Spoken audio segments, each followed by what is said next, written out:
Hey, this is Brandon and Dr. Braccio joining me from California. Super excited to have you. Thanks for taking time out of your day to talk to our platform, but also talk to your platform. Absolutely. You're welcome. Thanks for having So I me. heard you have a kind of an interesting switch as far as professional location. So what are you doing now? Yep. I was in private practice in Seattle for probably the last 6 years or so. Shortly, I'll actually be transitioning into my role at Crossover Health in California, which they're a on-site healthcare clinic. The one that I'll be going to is at Facebook, actually, in Menlo Park. Oh, cool. I guess really, why are you making that change? Well, what drew you into that type of part of our profession? Yeah, it's interesting because we, especially in private practice, we see a ton of musculoskeletal issues that come from just being at the workplace. And one of the issues that we see in private practice is people are just like, I have work, I can't get to you at, this time, or if I need to see them twice a week, they can't get in. But if you're actually on site, they're able to just come down, get the care that they need, and then go back. And so I think from an impact perspective, we're able to really influence people at their workplace, which is one of the areas that we definitely need to kind of tackle, especially if we're going to actually make an impact on these musculoskeletal issues. Sure. And I think the cool part about this is we had a discussion right after the last blog, which was on Little League Elbow, and talking about the differences. You have a substandard diplomate like a rehab, or the best like an orthopedic diplomate. I'm kidding. No, you have so much carryover when it comes into the advanced credentialing, and that's what I want to talk about today. I want to figure out, where my mindset is, and then where your mindset is when you're going to treat shoulder conditions. And I talk about shoulder conditions just because we have to keep this, somewhat short for the type of video. But if we had to look at one or two diagnoses, where's your head at compared to where's my head as far as the actual tissue dysfunction that we're trying to treat? And then how do we take our education, our experience, and the things that we can gather from our resources to make an impact on that person's life. So let's get into that right now. But the first thing that I want to kind of clarify is the demographic, and that we see shoulder pain. I mean, it's the number 2 diagnosis, the reason someone's coming in to see a provider. And that's the first thing that I look at, meaning who's walking in the door and how are they supporting their arm. Is there certain things that you look for when you're looking at the most common diagnosis, like an impingement syndrome, that you almost think are pathognomonic? What age group? How are they supporting their arm? What's the typical mechanical sensitivities of, if we had to look at one diagnosis like an impingement syndrome, what are those things for you? Yeah. So one of the things that is most striking is obviously age when somebody comes in, right? The older they get, the more likely they're going to have some sort of degenerative change, whether it's a partial tear, a full thickness tear, something like that. And so we have to kind of look at that and go, okay, well, this person could be presenting with a potential tear of the rotator cuff. Is it an acute tear? Is it a chronic tear? Is it clinically relevant? Because we also know that there's some people that have had tears their whole life, but have been pain-free. And so when we're looking at age, I think that's an important thing to kind of keep in mind, of just kind of being like, if they have a diagnosis, they had an MRI, well, if they're 50, 60, 70, the likelihood that they have some sort of structural change in that shoulder is pretty great. But is it actually what we need to focus on to help get them out of pain and then also improving their function? The second thing is always like activity level. So for me, I was in a sports clinic up here in Seattle, and so very young population, very active. And so looking at them and kind of saying, okay, well, how do we actually get them to function well? Is it actually a movement issue that we're looking at? Do they have some sort of structural issue that's actually causing their pain syndrome? Most of the time it's a functional thing. And so we just need to kind of either strengthen something, change their movement pattern to get them working again. But those are kind of like the two things immediately that I kind of look at and go, okay, younger person, what's the presentation? Can we actually make these changes quickly? And then kind of going from there. That's a great point. Can we make it quickly? Because everybody wants to get out of pain instantly. Can you give me a tip, a cue, an exercise, a treatment? What is one thing that you can do within one treatment visit for an impingement type patient who wants to paint their wall or who wants to, keep up with their activity? What is something that you can do to make that impact quickly?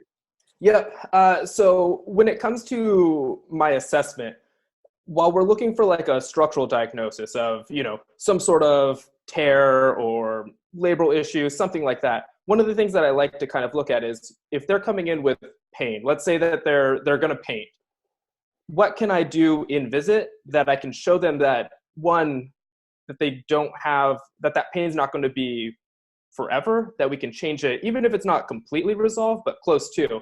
And so one of the things that I'll actually do, let's see if I have anything to actually grab here, is that if they're painting, if I actually just have them squeeze a little bit harder, it'll actually engage that rotator cuff a little bit more.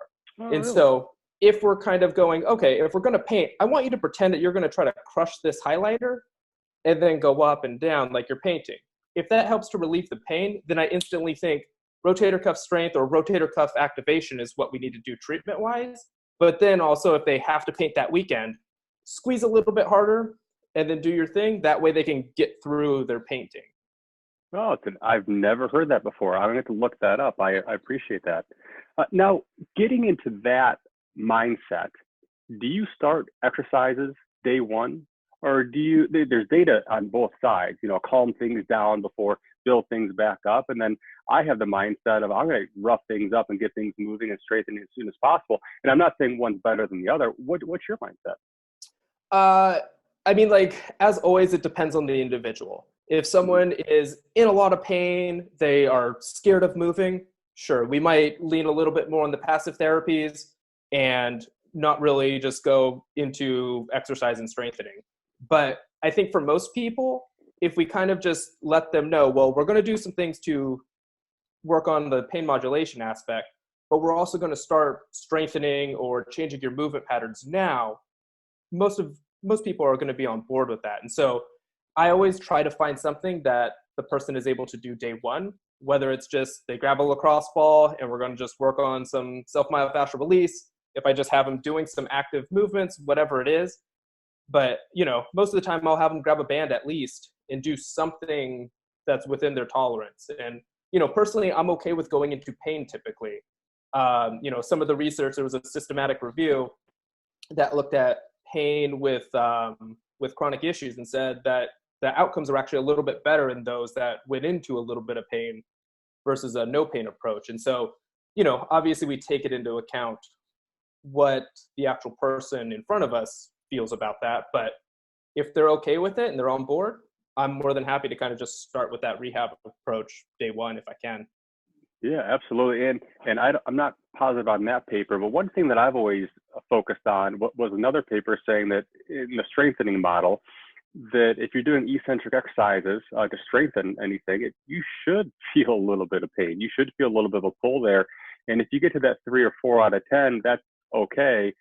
Jumping up a little bit higher is when we need to start asking questions, or obviously if there's any peripheralization of symptoms.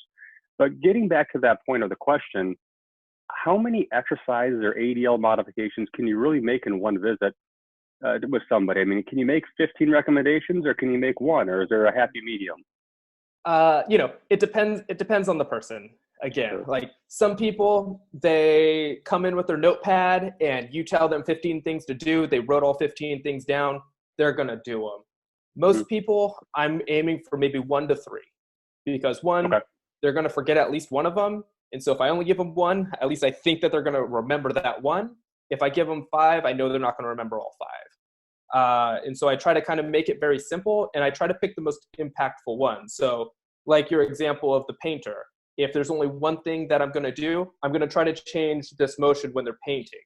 I don't really care that much about doing external rotator strengthening at that moment, just because that's not important to them. So they're not going to put it high up on their priority list.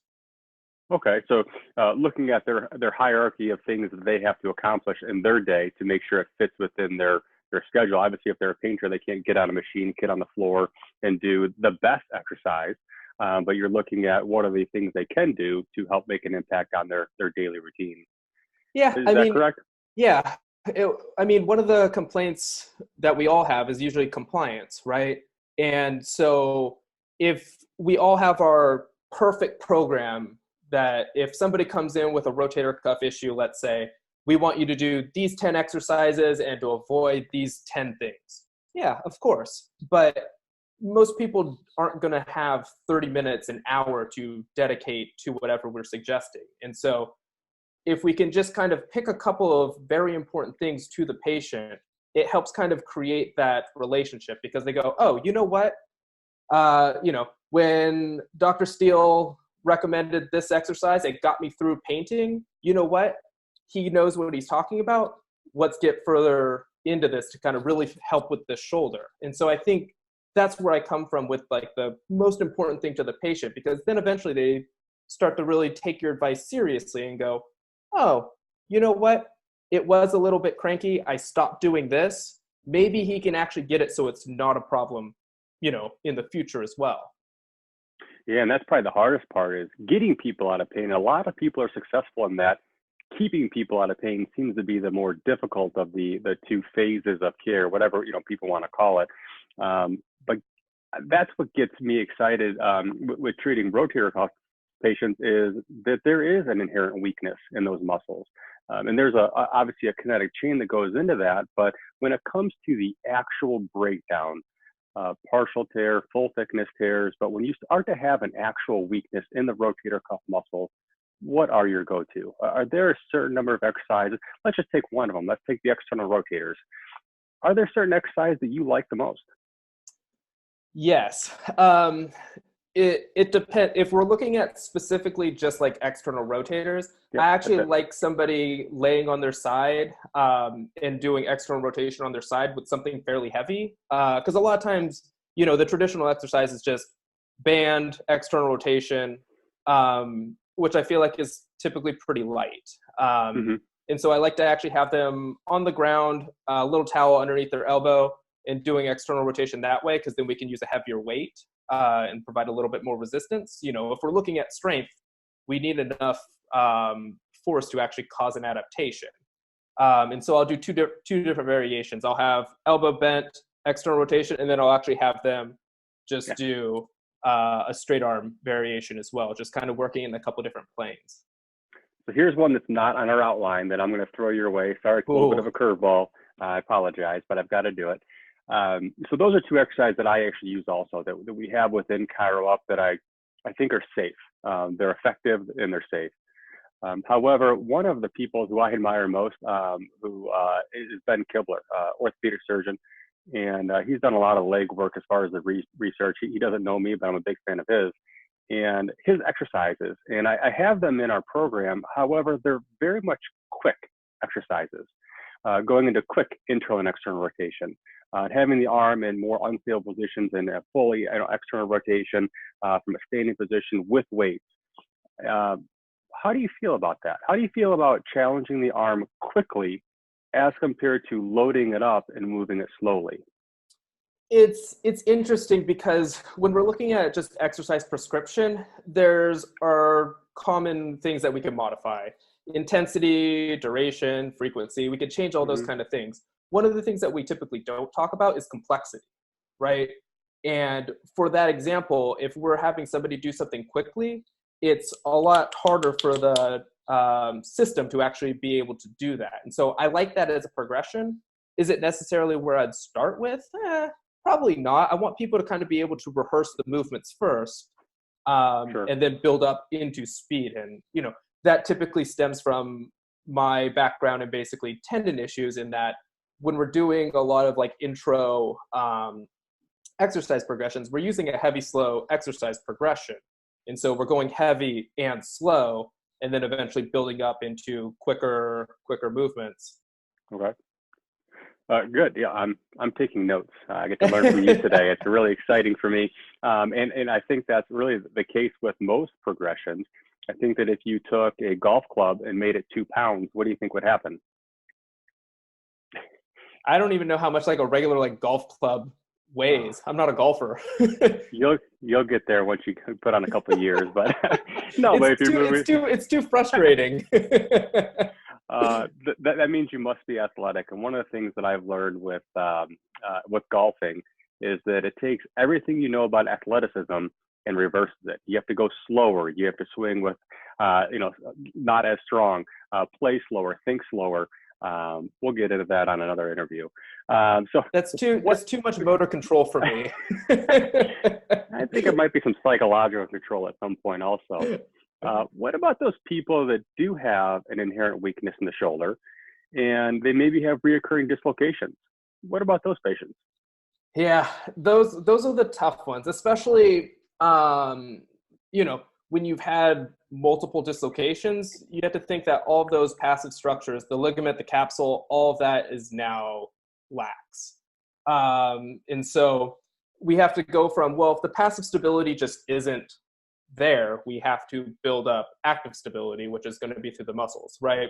And so for those people, it's one thing just to have strength, right? So doing all of our typical rotator cuff strengthening exercises and just shoulder strengthening exercises. But we also need to make sure that the motor control is there as well, because we don't have that passive structures to kind of give us a little bit of a margin for error. So as soon as, somebody runs by us and pulls our shoulder to the side, we need to make sure that the muscles are activating, boom, right away. We don't have time to kind of go do, because at a certain point, you're going to have another dislocation. So I think for those people, we have to make sure, one, they have adequate strength, but then they also have that neuromuscular control as well. Okay. So speaking about those passive structures, I mean, mostly that posterior capsule, across overhead athletes, tends to be a little bit stiffer.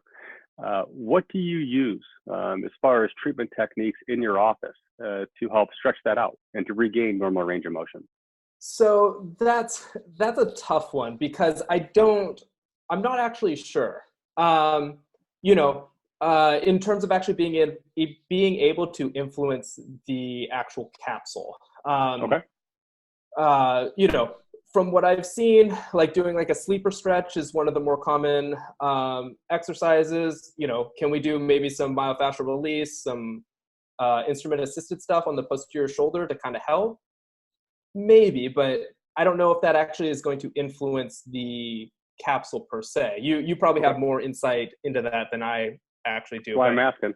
I was hoping for a lifeline here, but I just don't know if we're actually able to influence the capsule as much as we're able to influence some of the other things. So, it might just be an adaptation, especially with our throwers. That's just, a protective mechanism. And so I don't know if we're actually able to make it a little, stretch it out. And even if we are able to, should we? Oh, absolutely. I mean, you look at throwers with retroversion of the humerus, that makes them better at what they do is by getting more external rotation. So that's a whole different argument that, structure versus function doesn't matter. And even if it does matter, is it making them better at their sport, which is a tough one when you have little kids, because what you know is you're walking a fine line. The more that kid throws, the more he practices, the better off he will be, unless you do too much too fast, and then you're going over and above and creating issues. So yeah, I wish there was a concrete answer. One thing that I've learned about you is you should be a politician. We got to going back and forth, pleasing everybody. But if you had to really look at one thing that you're going to give me a concrete answer, does bad posture cause shoulder pain? Yes or no? Oh man. Okay. I see what you did. If I was a good politician, I'd be able to pivot out of this, but I'm not. So I'm gonna say that it doesn't, okay. Which actually might be a little bit controversial. I think bad posture can amplify some of the pain, but is it actually going to cause a lot of like structural pathologies or structural or even just pain syndromes that we see? I don't really know if it does. And the reason why is, like, if you look at everyone, I think everyone kind of has some degree of bad posture. Like, we could walk through, if malls were still busy, we could walk through the mall and point out people and go, bad posture, bad posture, bad posture. But how many of them either have had shoulder pain or actively have shoulder pain? Probably not as many as we would think. So I just don't think the association is quite there. With that being said, like if someone is having pain, yeah, maybe if we get some extension in that mid back, pull those shoulders back, it might help with the pain. But I don't think we can say that bad posture caused the shoulder issue. It's more of a complicating factor. I think so. Yeah. Yeah, and I like yourself, I do spend a little bit of time giving my opinion on social media, which is always interesting. And I think that whenever I give my opinion, I try to root it in fact. But let's be honest, our facts change by as the new research comes out. And I think that what you brought up was an interesting point that there is a lot of discussion on, and it's looking at structure and pain versus function and pain. And there's a very weak correlation between structure and pain. However, what I believe, and that's a belief, this is an opinion only, is that your function will ultimately create your structure. Your function when you're growing up and the way you hold your head and the way you play baseball and the way you learn how to sit and stand and walk and whatever it is, well, ultimately you'll mold into that person. We all have that receptionist patient that walks in and they all kind of look the same because they've molded into their job. And then ultimately your structure will cause a change in function. Once you've hit lumbar spine stenosis and it's bad enough, it's going to ultimately determine how far you can walk around target. However, making the leap from structure to pain is a big leap. So would you say as someone who would look at structure, a curve of a spine, a posture, and say, we need to correct this to get you out of pain, would you say it's a pretty big leap? I think so. And I think one of the interesting things is that when I'm actively treating, is looking at things that are actually modifiable, right? Yeah. And if we're going to attribute a structural issue to their pain, one, they're going to focus on that. If you're going to say, well, your kyphotic T-spine is the reason why you're in, or is the reason behind the pain, well, they're going to constantly think about that. And they're going to go, I have to change this or else I'm never going to get better. But is that actually what they need to focus on? Like, is it actually, to our point, are those actually related? Versus if we're saying, you know what, like, yeah, I'd like you to, have a little bit more extension in that T-spine, sure. But what I want you to actually focus on is I want you to go for a walk for 20 minutes each day. I want you to, you really like dodgeball, go join a dodgeball league. And I want you to play twice a week. Something that they can actively focus on, that they can change in their life. And that's going to help them with their issue versus something, that we might not actually be able to change, but yet we're telling them that that's what they need to change. Excellent. So, you know what I mean?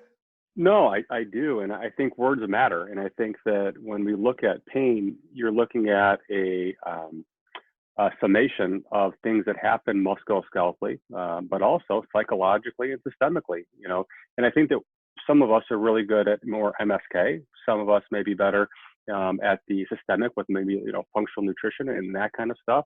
And other people, and I don't do it in my office, can do better with the psychological aspect. But as long as we can find the right tool for the right patient at the right time, that we can make an impact on that person. Closing words, we're hitting that 25-minute mark, and I want to keep this somewhat short because I've learned a lot of things in here that I want to research and I want to start to implement in my practice. What's something that you know now about the shoulder that you didn't know when you first started practice?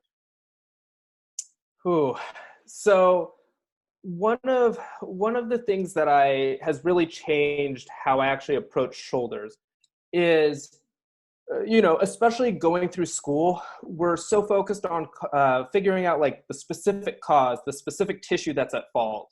Supraspinatus, teres minor, subscapularis. It's upper traps are, dominant, and that's why you're not getting that upward rotation, or whatever it may be. And what's really changed the way that I look at this is kind of saying, okay, some of those things might be true, some of them might not be true, but what can I actually do to modify their pain when that person is right in front of me? Whether it's, okay, we're making that fist and then going back through that range of motion, taking a band and kind of going, maybe we'll put it behind us and then anchor in front, so that way they're activating the external rotators a little bit more when they're going through that painful movement. And, obviously diagnosis is important, but really focusing on like, what can we modify that will actually change their symptoms? That's really what's changed how I actually approach the shoulder. Sure. No, that's great. And those are the most important stuff, that if you can gain that trust of somebody within that first visit, that you can actually make a change in their pain, that's good, but also take a modifiable approach to their behavior to help get it to go away and stay away. I love that, that response. Any questions for me? Ooh. So I heard that Nope. Tim likes lemon pepper barbecued chicken. Lemon pep. Like putting some seasoning on it. Yeah. Is that the best recipe for chicken? I don't know. What's interesting about Tim is that, there's a lot of interesting things about Tim. Is that, Tim is one of those detail kind of people. And he's someone that if you make him an old fashioned, make him a drink, he likes the specific portions of things. And meals, it's got to be at a certain time and a certain day. But that's one of the things that makes him great, is that he is that person that gets things done, likes things the way they are. And fortunately for us, it's perfection. So while that may not be my choice for a recipe, that's his perfect recipe. See, you'd be a good politician as well, because you didn't answer directly either. I've got too many skeletons in my closet for that, but maybe someday. Fair enough. Well, thank you for joining me. Hopefully we can get this out pretty soon to our platforms, and let's do this again sometime. Awesome. I agree. Thanks so much for having me. All right. Thank you.